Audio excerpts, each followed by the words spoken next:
الدعم السريع دي يسمى شنو؟ يسمى الدعم السريع، دعم منو؟ والسرعه وين؟ ومعروف في الدنيا كلها يا اخوانا، ده موبايل فورس معروفه. وفي الجيوش اول حاجه حكايه انه والله مشكله ده الجيش السوداني الدعم السريع، الكلام ده ما صح. اتفق مع الدكتور، في مشاكل كثيره قبل الدعم السريع وما بعد الدعم السريع، ده الامور مشت بهذا الشكل كويس. لكن في نظم كثيره، يعني مثلا في امريكا في ناشونال جارد، البروف ده بيعرف ناشونال جارد، ده يوم من الايام مرق من امريكا اشترك في الحروب بتاعت امريكا البرة دي، ما ده جسم من اجسام الجيش الامريكي وبيتبع للرئيس، لكن مهامه معروفه، داخليه، اذا بقى انفلات امني، اذا بقى في ظواهر طبيعيه، زلزال، في فيضان، في جيش امريكي دي شغلته. اذا الاشكاليه ما التكييف، الاشكاليه الهدف السياسي. طيب الدعم السريع دي ما جات كحركه متمرده عشان انت تخط في قانون الدمج الدي دي ار، ما حركه سويتها انت وغننت انت ودخلت انت بقانون وجيت تتفاوض طبيعه معانا، واسدي كلام رئيس هيئه الاركان واضح وكلام الرئيس واضح. طيب اللي حصل شنو؟ اللي حصل هم ما دسوا. الرئيس قال نحن مشينا في الاطار ده لانه بحل لنا مشكله هي قصه دمج الدعم السريع.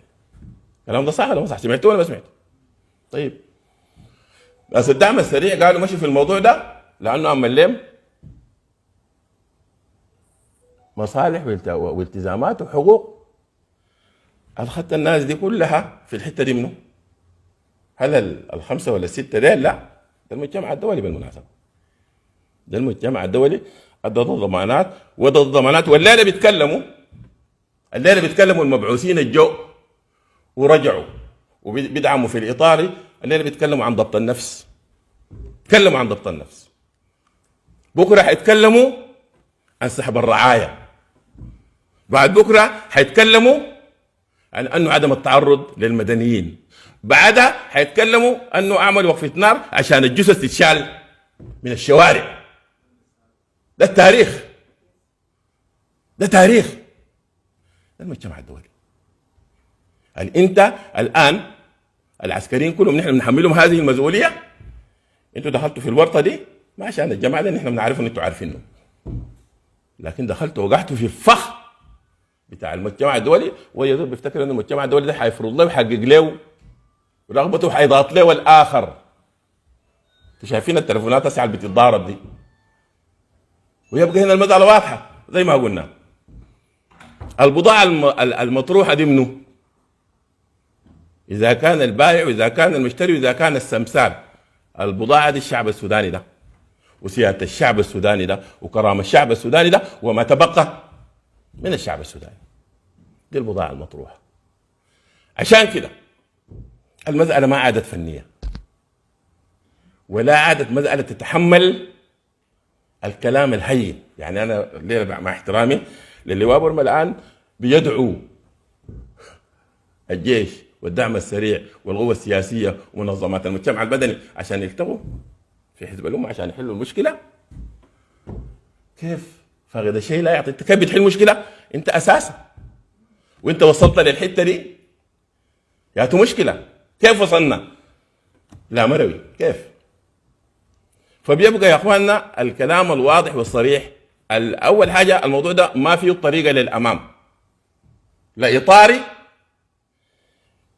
بشكله الموجود او شكله جديد. اذا ما اتحسمت مساله يعني القبقبه العسكريه دي ما في اطاري ولا في عمليه سياسيه خالص. اول حاجه الناس ديل يجونا حاجزهم نفك القبقبه دي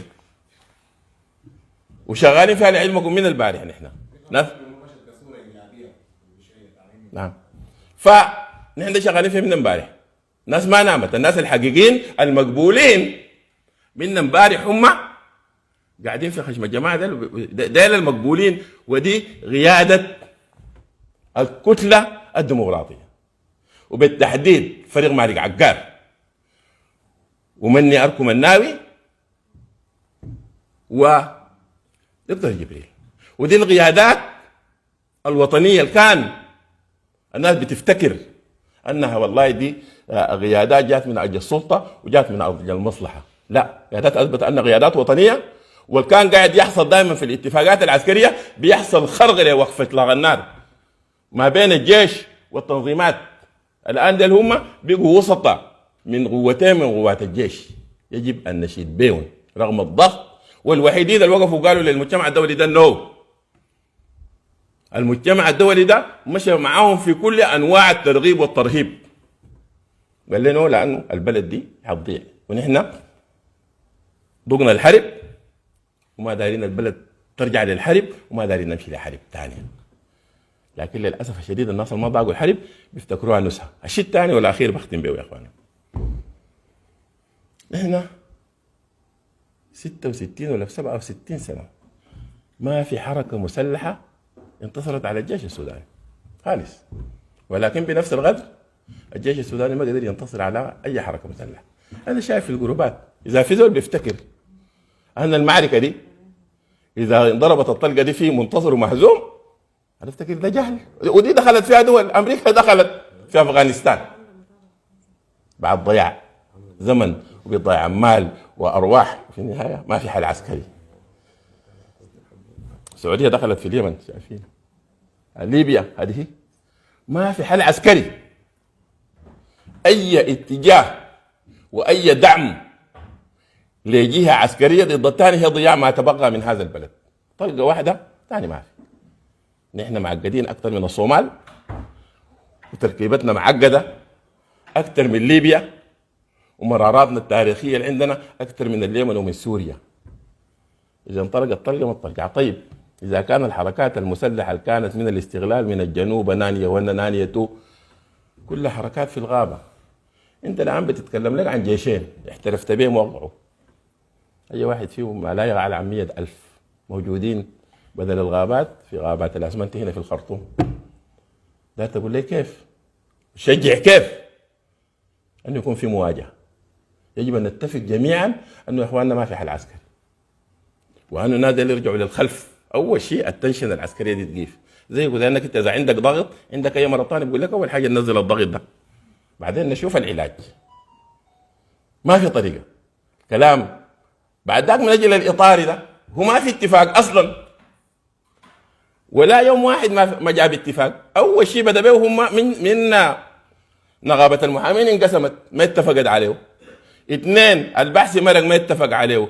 3 شايفين الاحزاب الثلاثه الفضلت، حزب الامه تيارات، المؤتمر السوداني اتقسم، التجمع الاتحادي اتقسم.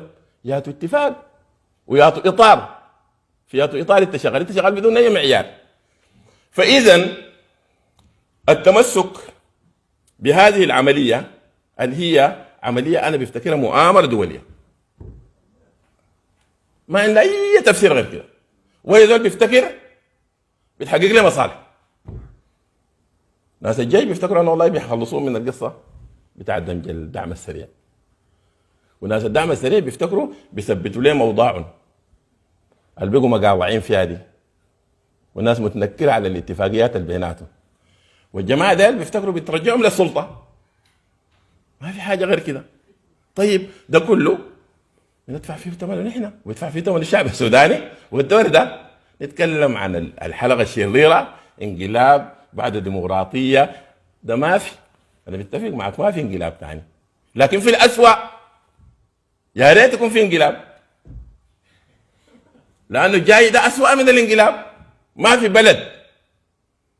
في بلد يعني كده. تخيل نحن 50 سنه ولا 66 سنه بنتكاتل في احراش الجنوب، وجينا ثاني بنتكاتل في دارفور وفي تخيل نحن نتقاتل في شوارع الخرطوم زي طرابلس كم مليون، حاجه واحده، دين واحد، تاريخ واحد، قريبين جدا. تخيل بكره زي ما بشوف في الحدث انه والله القائد فلان بيضرب من بحري والقائد فلان بيضرب من بعيد. الكلام ده عشان كده يا اخوانا ده الكلام اللي يجب ان يتقال. انا بفتكر اي تشخيص غلط هو بيقتلك. المدى يجب ان تتشخص الان. ما في كلام عن اطاري، ما في كلام عن فنيات، حتى في الدمج ما في كلام عن الدمج، لان دي ما قصه. القصة أنه والله في أيادي دخلت وفتحت لها جهات من جوا وعبست بما تبغى للشعب السوداني وهو القوات المسلحة. وإذا انهارت القوات المسلحة ما في شيء ثاني يثبتنا. والآن بيننا وبين انهيار القوات المسلحة دي طلقة واحدة بس، لأنها جاهزة المزالة. أنا ما داير أكون متشائم، لكن هذه دي الحقائق المجردة. أختم كلامي آخر لقاء، بس أنا جاي من لقاء في الجزيرة، وفي واحد هم من الحالمين ديل لا بيتكلم معايا عن أنه والله أنت قلت الليلة ما بنرجع إلا البيان أطلع. فعلا قلت ما بنرجع إلا البيان أطلع، والبيان طلع، والبيان طلع من جيش سوداني ومن قائد سوداني. لكن أنت ما بتخجل اللي بتقول لنا الكلام ده وأنت بتقول أنا أمشي أكون سفارة. أنت ما بتخجل اللي بتشيل الجيش السوداني وبتخطه في مشرحة المجتمع الدولي. يا جيش في الدنيا يتخطى في ورشة، يا جيش. فعشان كده يا اخواننا الان اول شيء نحن ننسى كل شيء، نفك المشكله دي والناس دي يرجعوا للخلف. الشيء الثاني ما نحلم، نحن وصلنا لمرحله ما تبقى السودان ده اذا قامت فيه حرب. والان شوف هسه التنشنه وين؟ في الخرطوم وفي مروي. في الخرطوم وفي مروي ما في. يعني نحن نتمنى بما تبقى يعني من بركات هذا الشهر الفضيل أن الناس ترعوي والناس ترجع إلى رشدها ويرحم ما تبقى من السودان.